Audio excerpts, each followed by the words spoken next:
Team India head coach Gautam Gambhir ఆటగాడిగా మైదానంలో దూకుడు స్వభావి. ప్రధాన కోచ్ గాను ఇదే స్పీడ్ ఉంటుందని అంతా భావించారు. ప్లేయర్లపై తెగడావుడి చేస్తాడని ఊహించారు. బట్ అదేం లేదు కదా.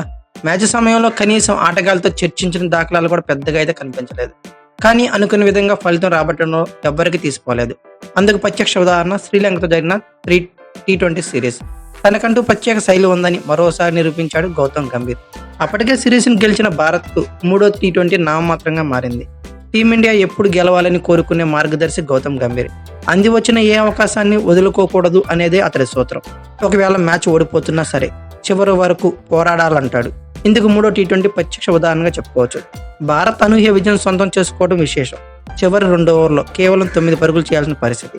ఆ సమయంలో పార్ట్ టైం బౌలర్ రింకు సింగ్తో వేయించే సాహసం కెప్టెన్ సూర్యకుమార్ యాదవ్ చేశాడంటే దాని వెనక సూత్రధారి మాత్రం గౌతమ్ గంభీర్ అనడంలో సందేహం లేదు. ఇక చివరి ఓవర్లో సూర్యనే రంగంలోకి దిగాడు. మ్యాచ్ను సూపర్ ఓవర్ దాకా తీసుకెళ్లాడు. ఇక స్పిన్కి అనుకూలించే పిచ్పై వాషింగ్టన్ సుందర్ చేత బౌలింగ్ చేయించి భారత్ విజయం సాధించడంలో కీలక పాత్ర అయితే పోషించాడు. ఇక తర్వాత ఈ మ్యాచ్ ముందు వరకు ఆటగాళ్లతో చర్చలు, ఎలాంటి ప్రణాళికలతో బరిలో దిగాలని సమాలోచనలు చేయడంలో గంభీర్ ముందుంటాడు.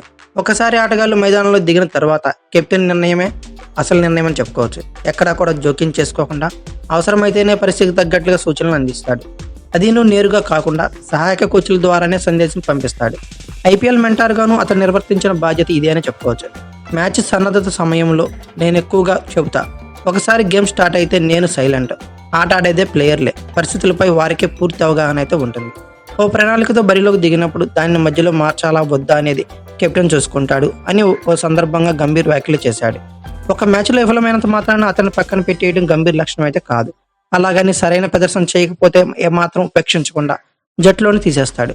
ప్లేయర్లకు ఎల్లవేళ్ల మద్దతుగా నిలిచే గంభీర్ కొత్త ధనాన్ని ప్రోత్సహిస్తాడు. అందుకు చక్కటి ఉదాహరణ రియాన్ పరాగ్తో బౌలింగ్ చేయించడమే. మూడో టీ20లోనూ అతనికి అవకాశం ఇచ్చాడు. మొదటి టీ20లో 3 వికెట్లు ప్రదర్శన చేసిన రియాన్ పరాగ్ మిగిలిన మ్యాచ్లో వికెట్లు తీయకపోయినా పరుగులు మాత్రం నియంత్రించాడు. హార్దిక్ బౌలింగ్లో విఫలం కావటం, సంజు డక్అవుట్ అయినా అవకాశం ఇవ్వటం ఈ జాబితాలు ఏవనే చెప్పుకోవచ్చు. ఇక క్రికెటర్లందరూ ఫిట్గా ఉండాలని చెప్పకనే చెప్పాడు. ఫిట్నెస్ దృష్టి సారించాలని టీ20 సిరీస్ ముగిసిన తర్వాత డ్రెస్సింగ్ రూమ్ సంభాషణలో ఆటగాళ్లకు కీలక సూచనలు అయితే చేశాడు. అలాగే ఇప్పుడు టీ20 జట్టులో హార్దిక్ పాండ్యా, సూర్యకుమార్ యాదవ్ మినహా దాదాపు అందరూ కుర్రోళ్లే. కాబట్టి వారికి సూచనలు ఇవ్వటం, నడిపించడం పెద్ద కష్టం కాలేదు. అయితే శ్రీలంకతో వన్డే సిరీస్కు రోహిత్ శర్మ, విరాట్ కోహ్లీ వంటి సీనియర్లు వచ్చారు. ఇప్పటికే వారిద్దరితో ప్రాక్టీస్ సెక్షన్లో గంభీర్ పాల్గొన్నాడు. కేవలం టీ20 సిరీస్ విజయంతో సంతృప్తి పడటం లేదని వన్డే సిరీస్ పైన దృష్టి పెడుతున్నట్లు ఇప్పటికే గంభీర్ డ్రెస్సింగ్ రూమ్ సమావేశం చెప్పాడు. భవిష్యత్తులోనూ ఆస్ట్రేలియాతో పాటు దక్షిణాఫ్రికా టెస్ట్ సిరీస్లు, ఛాంపియన్స్ ట్రోఫీ, ప్రపంచ టెస్ట్ ఛాంపియన్షిప్ ఫైనల్ మ్యాచ్ల్లో భారత్ జట్టు నడిపించాల్సిన బాధ్యత గంభీర్పై ఉంది. అదే సమయంలో టీ20 ప్రపంచ కప్ 2026, వన్డే ప్రపంచ కప్ 2027 టోర్నీలపైన దృష్టి పెట్టాలి. అయితే గంభీర్ కోచింగ్ గురించి మీరేమనుకున్నారో కామెంట్ బాక్స్లో పిన్ చేయండి. అలాగే ఈ వీడియో కనుక మీకు నచ్చినట్లయితే like, share, comment plus subscribe చేసుకోండి. అలాగే పక్కనే ఉన్న బెల్ ఐకాన్ అక్కడ మాత్రం మర్చిపోకండి. Thank you for watching. Have a nice day.